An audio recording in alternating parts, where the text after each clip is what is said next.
Okay. All right. So we will, that was a really interesting session. And we'll move right into the next session. Welcome, Dr. Ramanan. Dr. Ramanan is the Mission Director of the Atal Innovation Mission. It gives me immense pleasure to invite you, sir. Atal Innovation Mission is a national innovation initiative of the Prime Minister and the Government of India under the NITI Aayog. And the goal of AIM is to establish and promote a culture of innovation and entrepreneurship nationwide. We ourselves at the NUT Center of Innovation, Social Innovation, are part of the one of the programs that AIM runs, which is called the Atal Innovation Center. Incubation Center. As the mission director of AIM, Mr. Ramanan has been instrumental in launching many nationwide programs which are focusing on innovation and entrepreneurship. So it was obviously natural for us to bring Mr. Ramanan to the session here to talk about innovation and specifically innovation for India. During the COVID crisis, I was on this common WhatsApp group where we were constantly conversing about how can the Atal incubation centers come together and participate as a common infrastructure for people to learn from each other, innovate, come up with ideas and solutions for the problems in India. And what better time to discuss this than now? And so it would be great, Mr. Ramanan, if you can give us a little insight about your transition into this space, because you had an illustrious corporate career before you moved into creating this new sort of infrastructure opportunity for young startups in the country. And what are your thoughts on making for India, building for India's problem? And how do you sort of motivate young startups or young ideators to think about social problems or problems of India and build for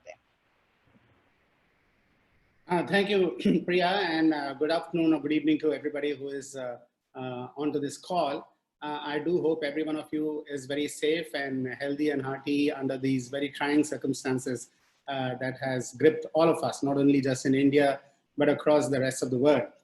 And the COVID-19 crisis, of course, requires all of us to be practicing some practices that has been advocated by the government as well as by the healthcare industries. And I hope all of you are doing that. Thank you also, Priya, for the opportunity to share my views today on a topic which is absolutely important for every one of us to deliberate on. And I was listening to part of the session, the earlier session, and many of the topics that were discussed are absolutely relevant to our country. For after all, two things have happened right now. One is a COVID-19 crisis, which has descended upon us totally unexpectedly, swiftly, without any warning whatsoever, and has paralyzed the entire world, I would say. All nations are in the grip of this particular crisis. Many countries have locked down. It has disrupted supply chain management across between boundaries, not only in the boundaries of countries, but also boundaries of states. We are experiencing something which we never in our wildest dreams imagined would be possible. And we are actually having also an opportunity at this point in time to deliberate and reflect on what this means in a post-COVID world. Because it's completely changed many assumptions that we have traditionally held dear or refused to let go. And one of the big things, and your focus is on social innovation, one of the big things that has come out of this COVID-19 crisis is the realization that never before in the history of our humanity has science, technology, research, innovation, education, all of these forces have to come together to address this particular crisis, leveraging technology and leveraging what is happening in the world. The crisis is a simple virus, and a simple virus has paralyzed nations and economies. So imagine the effect of other things that we have been neglecting at this point in time. We have neglected so many things. We have just talked about it. People have referred to it. Climate change is an issue. Poverty is an issue.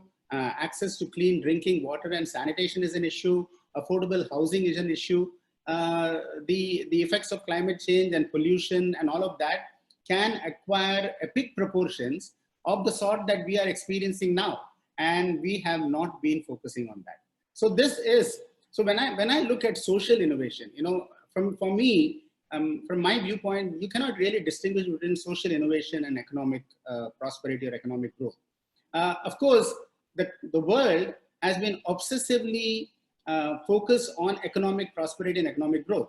And as a result of which, even a very advanced country like the United States is now struggling to how do I deal with this pandemic crisis, where so much of focus should have gone into medical research, into addressing potential pandemics. Not that this pandemic was unknown to the rest of the world or not anticipated to the rest of the world. I mean, when you look at the YouTube number of people who have talked about potential pandemics, it is amazing, and they're all brilliant people. People like Bill Gates have talked about it, and others have talked about it. But somewhere we have not paid attention. And now COVID-19 has brought that right to the forefront. You know, the issues that really affect humanity, the issues that affect us in terms of if you don't have good health, if you don't have a habitable climate, habitable planet, we are in a great danger of letting go of everything that we have built over the last several years or last several centuries.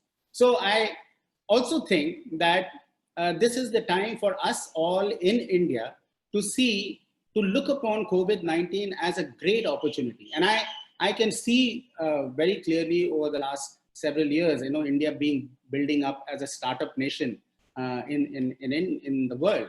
We have more than 30,000 startups. And we have all those, the 5 pillars that the Prime Minister, Honorable Prime Minister addressed, which has to become the basis of what we are going to do going forward. First and foremost, we have a demographic dividend, as he mentioned. And that demographic dividend is the envy of many a country. We have 1.3 billion people, but 65% of our people are under 35 years old. And that's a tremendous force, a great force multiplier in terms of what one can achieve and what one can do in our country. Many countries don't have this intellectual capability, the youthful energy, and the youthful intellectual horsepower that is required. Now, in addition, if you're a country of 1.3 billion people and 65% young people, but we didn't have the educational institutions or the science institutions or all of that, then that would not be of great use. But we have actually built 1.4 million schools in our country. We have 10,500 engineering and related institutions. We have 39,000 colleges. So we have these 150 million educated Indians who are going to come into the workforce. Now, how do we harness this demographic dividend into driving innovation and entrepreneurship in our country? Because the future of our country is based on innovation and entrepreneurship. You cannot assume and you cannot expect that the existing companies, the traditional companies which have been there over the last several years, and there are only few of those companies in India, can take on the burden of these 150 million workforce. You have to create thousands of job creators. You have to create thousands of entrepreneurs, millions of entrepreneurs in this country. MSME, Nitin Gadkari ji in his various addresses has said that we are aspiring that 50% of our GDP should come from the MSME industry. So that is an important number because we are only 30% of our GDP is coming from the MSME industry. And why is it so important to us? Because 70% of our country is not in the tier 1 cities. More than 70% are in the tier 2, tier 3, hilly districts, coastal districts. We have 600,000 plus villages in our country. We have 733 districts, out of which 115 of the districts are called as aspirational districts. And we have to ensure, and if there is anything that this COVID-19 crisis has shown, it has shown the importance of uniform development of our country and to be able to address job opportunities and create job centers everywhere in our country. Now, there are, from a social point of view, I mean, let's look at the social point of view. How do we ensure that a country of 1.3 billion people, we have affordable housing and shelter for all? You know, the Roti Kapda Makan movie that was so famous, right? First, ensure shelter. You have to ensure nutritional food for everybody, not just food, but nutritional food, because we still have, while we are a self-sufficient agri-economy, but we still have 1 in 5 infant maternal mortality, 1 in 3 infant stuntedness, stunted growth, and so on.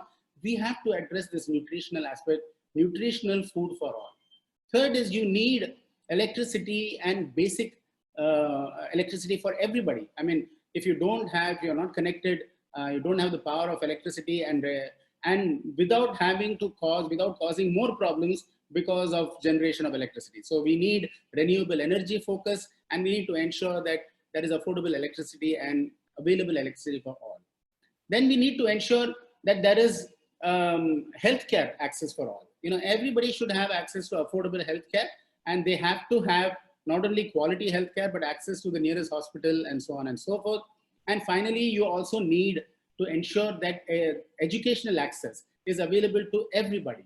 Because if we have no Indian should be uneducated, especially when you're looking at this huge 65% under 35 years old, we need to make sure that we march into the next century or into this century in the next 10 years ahead through skillful, intelligent deployment of education and access to education across the length and breadth of the country. Any person who's educated is going to change the future of the country. There is no educated person in our country today, or for that matter, I know anywhere, whose life has not got better for himself or herself or for his family, to make sure, you know, we have to do that. And we have to access uniform development everywhere. So this is the reason why the Atal Innovation Mission has taken on this responsibility of how do I drive innovation and entrepreneurship by setting up an ecosystem. We have never lacked for great innovators or engineers or thinkers or scientists and so on. All of you who are part of this call and many of the people who have spoken, they have achieved tremendous things. So intellectual capability is second to none, or probably superior to many nations. And when our Indians go abroad, they become the Satya Nadellas of Microsoft and the Sundar Pichais of Google and all of that stuff. How do we create that same ecosystem where thousands of Satya Nadellas and thousands of Sundar Pichais can bloom in our country? That is the challenge. So when we look at this, what do? We, as Atal Innovation Mission, most of you may be aware, but very quickly, for those who are new to this call, there are 5 major initiatives we have taken right from the school level to the industry level. At the school level, we want to make sure that our children who are studying in schools acquire a problem-solving, innovative mindset.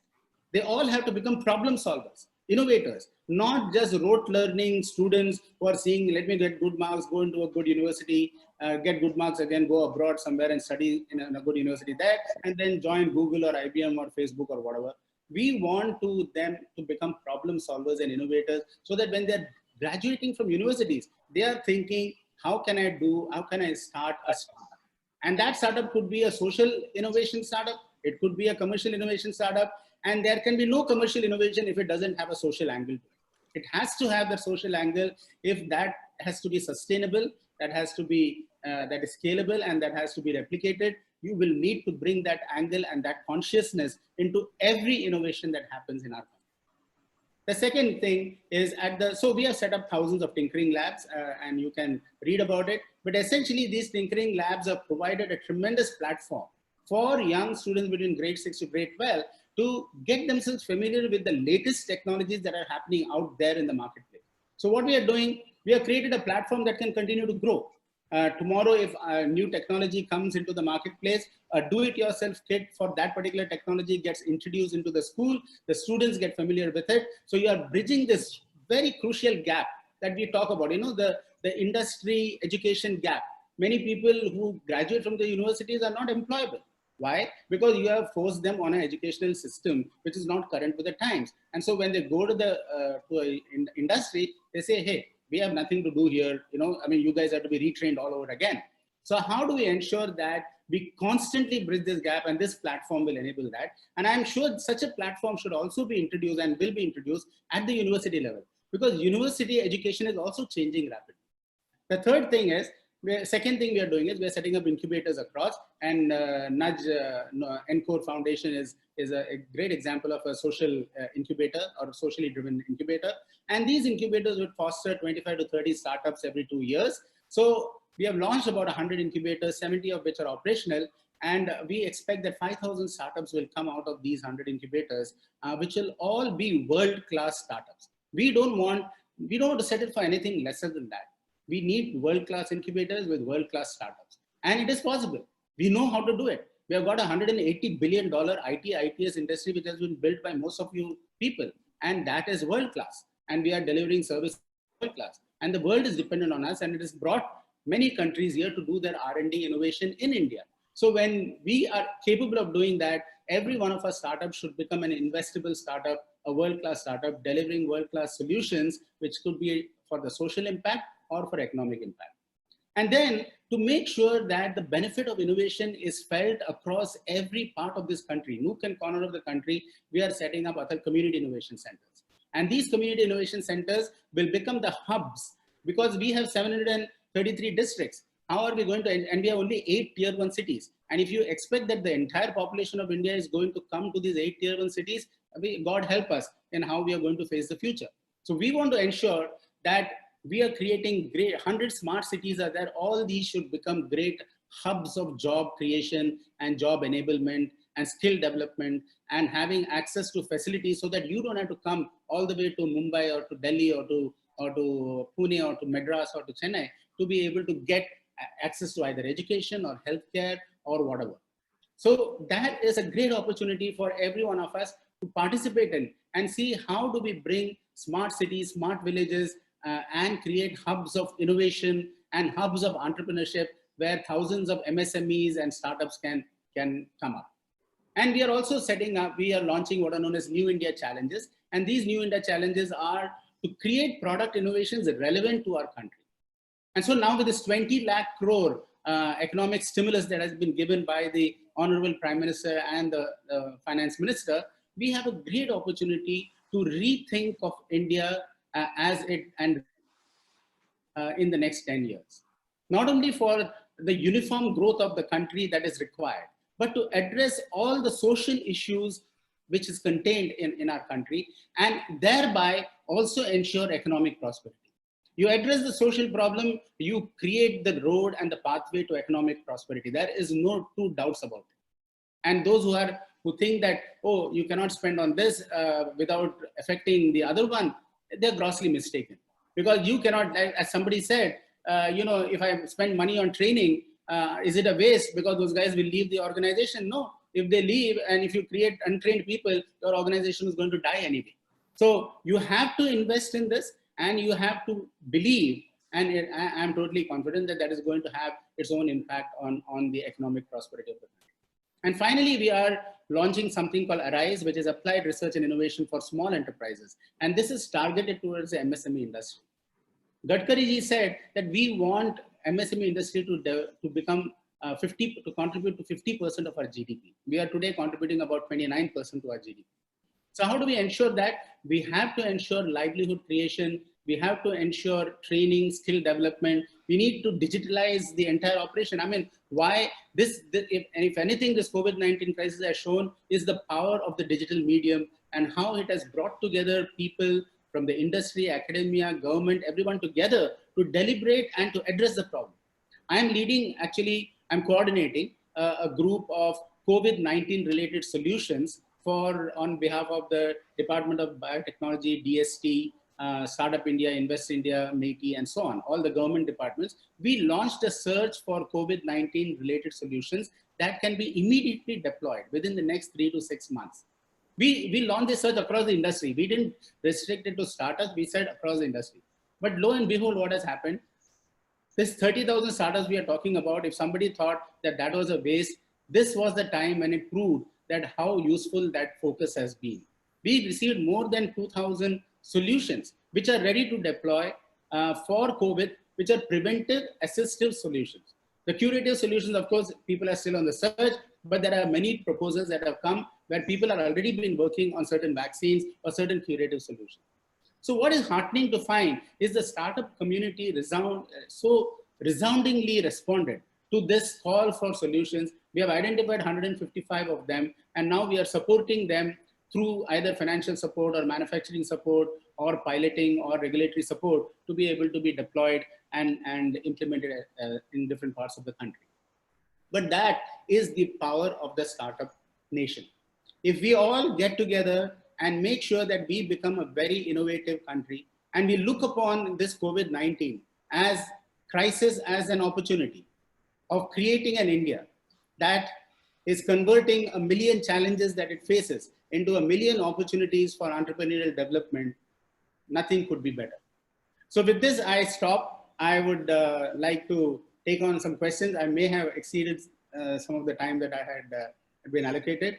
Of course, I can keep going on and on with this subject, but I'll be very happy to take any questions. No, absolutely. I think you've exactly covered the exact thing that we want to do in the social innovation track, is to talk about how innovation has to be inclusive, how innovation has to take care of the problems at the grassroots level. Innovation has to uh, go beyond the top 8 cities, but also create infrastructure in smaller cities, smaller towns. And so absolutely hit the right point. So that also means that some of my questions you've already answered, Mr. Ramanan, but I have a few questions that have come. I think I wanted to emphasize, because when you mentioned about inclusivity, how important that aspect is. One of the things that we have been specially focused on, and everybody in India should focus on, is how do we empower the girl child and the girl student? How do we empower women entrepreneurs? So AIM is very strongly focused on the Women Entrepreneurship Platform. We have a WEP platform in the Niti Aayog that has been created for this purpose, where an aggregation of all the women entrepreneurs, successful women entrepreneurs and aspiring women entrepreneurs can register onto the system and learn from each other and get supported also in their entrepreneurial initiative. Yes. And secondly, in the Atal Tinkering Labs, what was interestingly our observation is that in the last Atal Tinkering Marathon that we ran, where more than 50,000 students participated, the top 100 winners, 33% of them were girl students. And that was an amazing observation for us. And that number is only continuing to increase. So with this, the focus on women entrepreneurship, women, girl child, as well as giving opportunities for, irrespective of gender, caste, creed, location, aspirational district versus, the more evolved districts. This focus, uniform focus has to be there, which will enable us to grow as a nation. Yeah. Oh, absolutely. So there are a couple of questions that have come up, and I will quickly take one or two questions, time permitting. One question is around innovative ideas. There have been a lot of innovative ideas. There have been a lot of pilots. There have been a lot of idea generation, but there has been a lot of lack of funding opportunities, or basically taking them to the market. And how do we bridge that gap? Yeah, so the funding opportunities are actually increasing, but what we have been doing is to bring a very conscious awareness of the startup opportunity. Now, for example, in the COVID-19 crisis, I am very happy one positive outcome of this is there has been a very strong collaboration between industry and corporate and the startup industry, because we reached out to the startups for solutions, but we also asked them, what support do you need? And we reached out to the corporates like NASSCOM and the industrial association like NASSCOM and CII, and we told them, how can you support us? And with this, the awareness of what the startups have been able to deliver and develop has also been an eye-opener for the corporate industry and the other industry partners. So I am sure that this is going to have a very positive spin-off effect on the entire startup movement in our country, because it is like, the analogy that I want to draw is the Y2K analogy. When the Y2K problem was there, a lot of Indian companies went and, became the target for a very economic way of solving the Y2K problem. Yeah. But in that process, the entire world came to India, and as a result of which our IT industry just boomed. Because suddenly the awareness of what the Indian IT industry is capable of grew in the eyes of the multinational companies. Mm. The same way, this COVID-19 crisis is going to bring that to the surface to all the corporates, and the need for innovation and the need for entrepreneurship, that is going to be felt, and I'm sure that's going to have an impact. There is one interesting question about agriculture, and I know that we've talked a lot about entrepreneurship, but there was a migration from agriculture to the urban cities, and now there is a reverse migration happening. So what are opportunities around agriculture as a livelihood area? Because a large number of people in India in the rural sector are involved in agricultural activities. I think, we are very fortunate to have, I mean, India is a very fortunate country in terms of it being perfectly situated. We are rich in agriculture. We're rich. We are the largest dairy producing country in the world. We have natural resources. We have hills, we have forests, we have fruits, vegetables in plenty. We have mining resources also. And then we have the demand and supply. The supply is, we have a demand which is very large, one of the 5 pillars that the Prime Minister talks about, and we have a supply capability. So, in a manner of speaking, the focus on agriculture should now be, why are we, for example, importing cheeses? Why don't we manufacture cheese here? Why do we import food products? Why can't we do all of that here? So there is a huge food development industry. I mean, today, if you see, people are preferring to buy food from outside, and Zomato and Swiggy and all are really, serving the industry very well. How do we ensure that our food industry becomes not only stops importing, but starts exporting a whole lot of value added food products and whatever products that we can create. And we can become, I mean, a small country like New Zealand is one of the largest exporter of dairy products in the world. So a large country like India can be an exporter for the entire world. So, that is a great opportunity for, and I would say that the challenges in agriculture have been, one, how do we ensure that we can, bring together multiple small farms and have support them with help, congregate them together and have larger farms and so on, so that the benefits of economies of scale can be applied. Precision agriculture is very important, and value added food processing is very important. If these three things happen, India should focus on I mean, it is a 44% agri economy based country. So you cannot wish it away and say that everybody should migrate and start building cities and all of that stuff. Why do you have to do that? You don't have to. And in this crisis, if anything else, one positive thing was most of our agri districts were not affected by the COVID-19. So if tomorrow, I think everybody is going to start moving away from cities and probably be having their own plantation and doing all of that stuff. Yes, absolutely. I think I will ask you one last question. Sure. There are a lot of ideators and innovators on this platform. There are a lot of people who are considering thinking about social problems, because the social consciousness is at all-time high. There are people who are exploring development sector. There are people who are already working here. Is there a message that you want to leave for people who are thinking about entering this space or thinking about social problems and building solutions for them? I just want to say, think more about it and get onto it. This is the time where innovation, entrepreneurship is the need, and it is the future. You have to be an innovator, and even if, it is not that if you have to be an entrepreneur. You have to be entrepreneurial in your thinking. You have to be innovative in your thinking. You have to be a person with ideas. You should not come back and say, somebody has told me to do this and I'll do it. Don't accept the status quo, question the status quo. You will be great in your job also as much as you'll be great as an entrepreneur. And this is the time of the opportunity. It is the golden time of opportunity, because there is a need. I mean, look at the problems that are facing the world and look at the opportunity to solve the problem. One is, you can have problems and you are worried, how am I going to solve this problem? I don't have financial resources, I don't have the technology, and so on.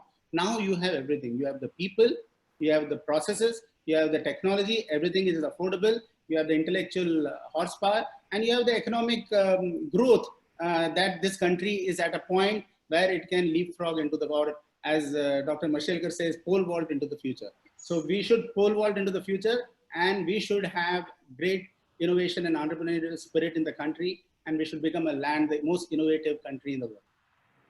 Thank you so much, Mr. Ramanan, for taking the time out and being here. It was very inspirational to hear about your journey at the Atal Innovation Mission, as well as different areas that the government has been helping build the infrastructure for innovation ecosystem.